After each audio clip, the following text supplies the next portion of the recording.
आज मैं आपको भारत के साथ मिलकर काम करने के लिए आमंत्रित करने के लिए आया हूं। फास्टेस्ट ग्रोइंग मेजर इकोनॉमी के रूप में भारत आज एक नए आत्मविश्वास के साथ आगे बढ़ रहा है। भारत 140 करोड़ लोगों की आकांक्षाओं का देश है। हमारी young population, expanding middle class और इंफ्रास्ट्रक्चर एक्सपांशन भारत की ग्रोथ को नई गति दे रहे हैं। पिछले 12 वर्षों में भारत रिफॉर्म, परफॉर्म और ट्रांसफॉर्म के मूल मंत्र पर चला है और सरकार की पॉलिटिकल विल से यह रिफॉर्म एक्सप्रेस फुल स्पीड पर आगे बढ़ रही है। गुड एंड सर्विसेज टैक्स ने भारत को one nation one tax one market की दिशा में आगे बढ़ाया।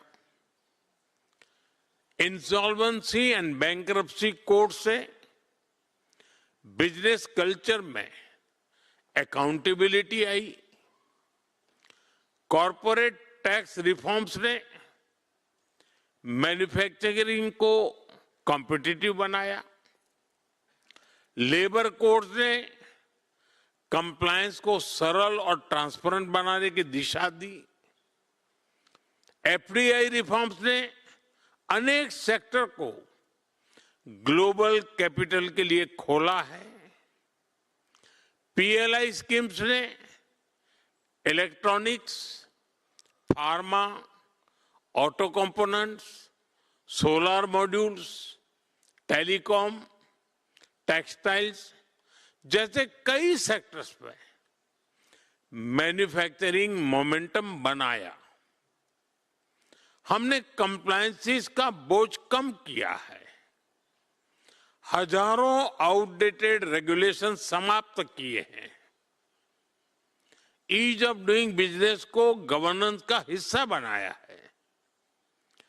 डिजिटल इंडिया ने पब्लिक सर्विसेज को अधिक ट्रांसपेरेंट, एफिशिएंट और एक्सेसिबल बनाया है। भारत में आज दुनिया का तीसरा सबसे बड़ा स्टार्टअप इकोसिस्टम है। हमारे startups AI, fintech, space, drones, biotech, climate tech और मोबिलिटी में ग्लोबल सॉल्यूशंस बना रहे हैं। आज भारत में टैलेंट है, स्केल है, डिमांड है, स्टेबिलिटी है और सबसे बड़ी बात, भारत में 140 करोड़ भारतीयों की इच्छा शक्ति है। इसलिए अब समय है कि हम इंटेंट से इन्वेस्टमेंट की ओर बढ़े।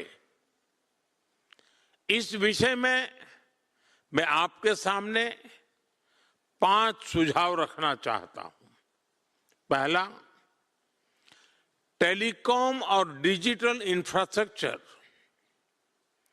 वोडाफोन, एरिक्सन, नोकिया, ओरेंज जैसी कंपनियों का भारत में विशाल अनुभव है। भारत 5G से 6G transaction, AI enabled networks,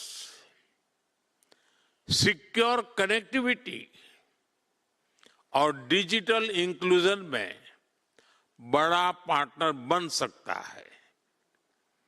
आप सभी भारत को ग्लोबल R&D हब बनाने में योगदान दे सकते हैं। दूसरा, एआई, सेमीकंडक्टर, इलेक्ट्रॉनिक्स और deep tech manufacturing, ASML, NXP, SAP, Capgemini जैसे लीडर्स आज यहां मौजूद है। मैं आपको भारत के तेजी से विकसित हो रहे end to end technology ecosystem का भागीदार बनने के लिए आमंत्रित करता हूं। भारत का विजन स्पष्ट है। टेक्नोलॉजी इनोवेशन की अगली वेव भारत में को क्रिएट होनी चाहिए। तीसरा, ग्रीन ट्रांजिशन और clean energy.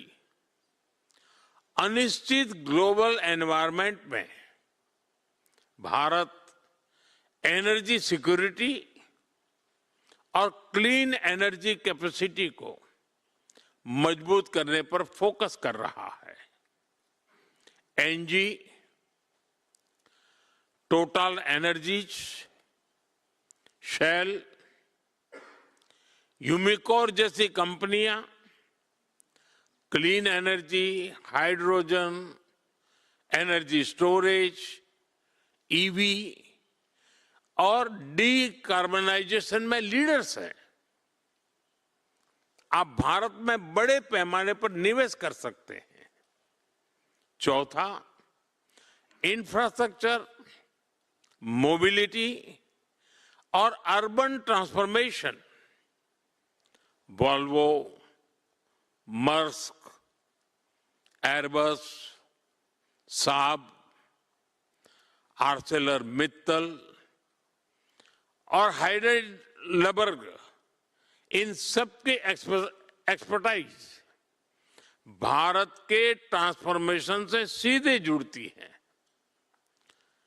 Sustainable cement, green steel, mobility, logistics, aerospace, defence, इन क्षेत्रों में भारत और यूरोप की पार्टनरशिप वर्ल्ड क्लास आउटकम्स दे सकती है।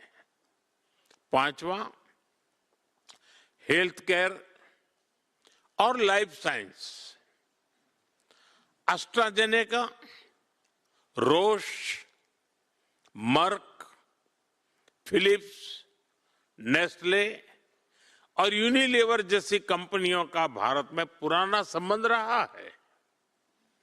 अब हमें इस पार्टनरशिप को नेक्स्ट लेवल पर ले जाना चाहिए।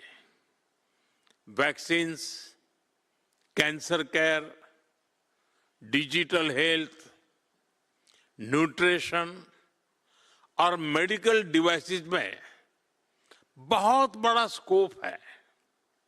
आप design for India, make in India and export from India के मॉडल पर आगे बढ़ सकते हैं।